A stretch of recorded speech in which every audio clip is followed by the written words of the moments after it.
Well, first, I want to thank all of you for honoring law enforcement this way every year, and this year it is a real pleasure for us to show up and be able to introduce you to some fine people that work with us.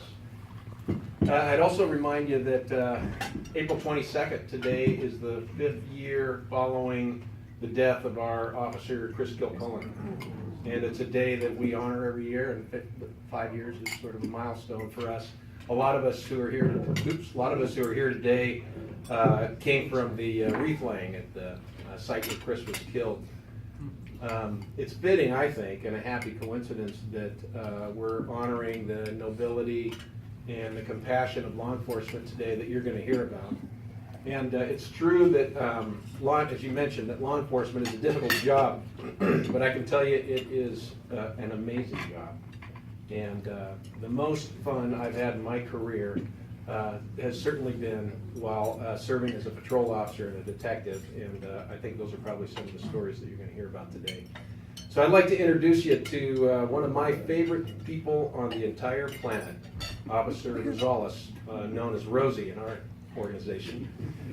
Officer Rosales was an emergency room medical technician for 5 years at McKenzie-Willamette Hospital before becoming a Lane County Sheriff's Deputy. In fact, he helped to care for victims of the Thurston High School shooting incident in 1998 when he was an emergency room technician. Then, as a corrections deputy, monitored Kit Kinkle in the jail before his trial. During his 4 years with the Lane County Sheriff's Office, he was also a member of the interagency SWAT team where he served as the team's medic. He joined our department in 2002, where he's earned a reputation among his peers as an officer that exhausts every lead. In 2009, he helped end a dramatic search and high-speed chase when every officer, deputy, and trooper in Lane County looked for a kidnapped suspect and his 10-year-old victim who'd been taken off her bicycle in her own neighborhood right in front of her house. The suspect fled from deputies west of Eugene when Officer Rosales was able to catch up and position his vehicle behind the suspect's vehicle, forcing it off the road, where the suspect was captured and the little girl was rescued. He also worked for 6.5 years as an accomplished patrol canine officer with his Dutch-trained German Shepherd partner, Luke. Am I pronouncing that right? Yep. It's not spelled like that, just so you know. They were an extraordinarily successful team. In 2010, he and Luke performed one of the most dangerous searches in law enforcement when late one night they tracked an armed murder suspect across an open clear cut in the hills behind Lowell.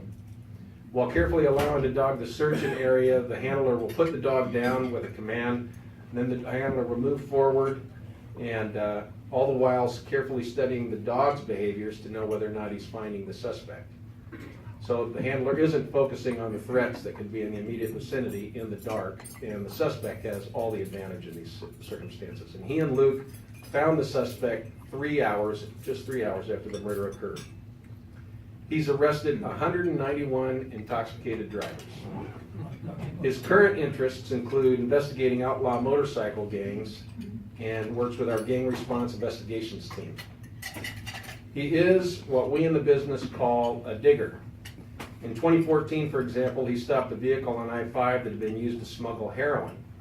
After a conversation with its occupants, he was given consent to search the car, and it always seems remarkable to hear that someone would give you consent to search this, but a talented police officer can do that, and it's through their gracious interaction, not through an assertive and unkind approach. So he searched the car, and a normal person wouldn't have found this, but he found $125,000 in cash concealed in the space between the engine compartment and the dashboard. In another incident, Officer Rosales spent a month tracking down several leads and eventually located a wanted subject who'd escaped officers earlier by throwing a vicious dog at the officers, and the dog bit one of the officers. This is a worthy person to find. And these cases are just a few examples that represent his initiative, thoroughness, and willingness to go above and beyond the call of duty. He is proud of his profession and works hard to provide his community with the service it deserves. His dedication to the law enforcement profession is only surpassed by his devotion to his stepson Nathan, his daughter Rachel, who you heard is here today, his son Ricky, and his significant other Lori, who also happens to be one of our police officers. And this is why we have nominated Officer Rosie Rosales to be the Eugene Police Department's Delta Rotary Officer of the Year.